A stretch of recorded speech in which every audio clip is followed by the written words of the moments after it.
Temp by Jeremiah Ukponrefe. Took a little longer than I thought, but it'll only take a moment now, Kathy stated as she returned with a block of printer toner in her hand. Its sides were smooth and its top black. Apparently, the toner was supposed to be nice, but her tone was not. A moment is 5 minutes in office speak, a language that I have unwillingly become fluent in ever since living in office land of the chained down to a mortgage, 3 kids and a wife, home of the brave enough to get an accounting degree, and not the spontaneity of a business administration degree. Yes, the fields of work are different. I've been reminded of it many times. All yours, Kathy offered with a fake smile. A lot of the people here have the same look. Glazed over eyes, staring at computer screens that as they type away, blocks of text chained into charts of black and white, long memos that drone on about restructuring, reform, and resubmitting. All I hear now is beeps, whispers, and laughs from jokes that I know aren't funny. I don't want to think like this. I want to have control over my thoughts, and I wish they weren't so harsh. Maybe one day I can change things. Thanks, I answered out of courtesy.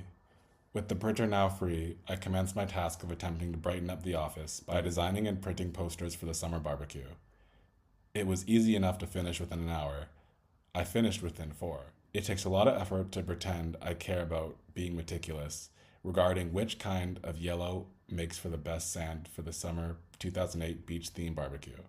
It's not too fitting for this environment. Let's just say that I couldn't see a beach body in sight, and the closest thing we got to the sun was the white fluorescent glow above.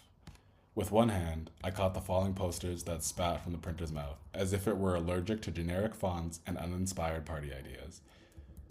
My other hand scrolled through Entrepreneur Daily. I had 6 other tabs open full of half-read articles, but settled on one. Luckily, from far away, it at least looks like a business article for those with curious eyes. A stock image of white paper, littered with pens, was topped by the headline, 20 Side Hustles to Supercharge Your Summer.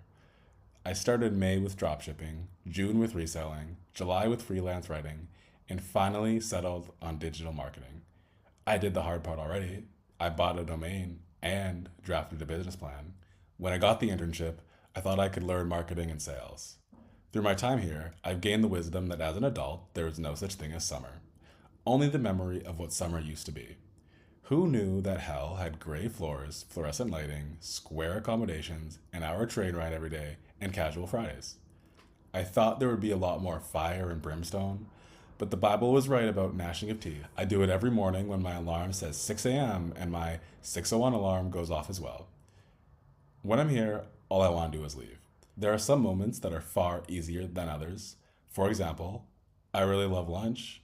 Some days I get to go out to the community garden, which is the hall of peak gardening season and contains 2 dirt boxes that contain markings of the seeds that were supposed to be there. Daniel? Jenny called over with a kind voice as she waved me over with her thin fingers. It's a bit too bright for my taste, as she talks to me the way I would talk with a young child. Although I do understand it, I must look extremely young to a near-retirement 47-year-old. You're young. Can I have your thoughts on something? Oftentimes, I wondered what it would be like to hold her position. When she speaks, people listen. It must have something to do with the BMW she drives and her vacation home. Although, I don't envy the long meetings that seem back to back. I looked at her screen, seeing that on it there were 2 versions of the same anti-marijuana poster, asking in bright red letters if weed was still cool while a prisoner sat in a jail cell. The only difference is that the poster on the left claimed that sobriety is rad and drugs are for punks. I began to stutter. Both were awful pieces of work that I honestly can't see working on anybody. Which one is bearable? Jenny continued with a chuckle, informing me that she was too aware of my dilemma. The right? I answered, following brief hesitation. There's too much going on the other one. I just think that some things are best when they're simple. But both are good. It felt weird to say the truth. It might be the first time I've stated the truth in the office. Phrases such as good morning when there was nothing pleasant about it, and have a good weekend when I didn't care, were commonplace. I thought so, she answered. Have you thought about staying on? She asked as her hands dug within a cabinet, taking only a short amount of time to pull out an envelope. She seemed as if she were one of the tidiest peoples that I had personally have ever known, based on the way that each folder was set methodically by last name, finding my own at ease, and handing me a letter.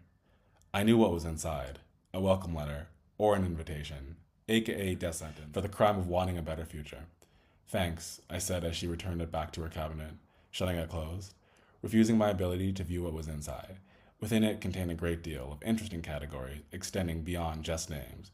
I saw what was at least interesting to me: marketing, sales, and leadership. I guess hell is my way to heaven.